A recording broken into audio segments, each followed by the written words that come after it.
Our societal expectations and pressures often think in terms of an industry and a career path associated within that industry. And like you said, tier one, two, three, step up, usually commensurate earnings.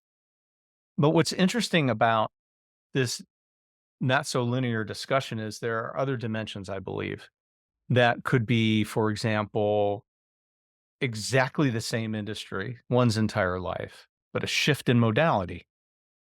That's a version of non-linearity, as you were saying, step up the corporate ladder versus start my own advanced materials enterprise versus the latter step within advanced materials and chemicals, let's say. Mhm. Mhm. And I start my own thing. But the entrepreneurial ideation, the start, the creativity, the creator in any industry is different than an operator along a chain of progression. So there's different flavors of linearity or lack thereof, in my view, that have to do with in industry or modality type. Grew up in sales management, general management, IT. Then in 2000, one of the business units for which I was a director at that time, an area director, the area went away. So there wasn't an area in Cleveland. I wasn't one to be, sure, let's just go to the coasts.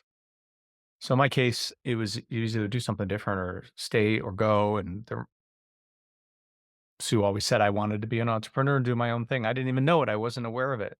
I inquired with a couple of friends, one in the nonprofit space, one in the for-profit space.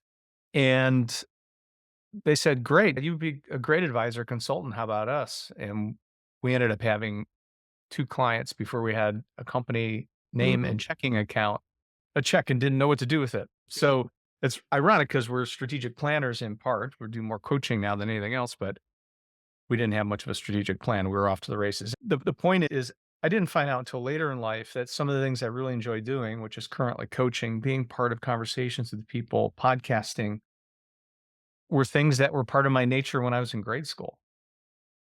But I didn't launch on that path. The lack of linearity or at least alignment started from the get-go. It's not like I was hated sales, but my true north was a bit more creative, expressive,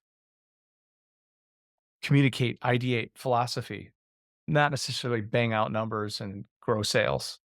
But I spent a good part of my life energy on growing sales.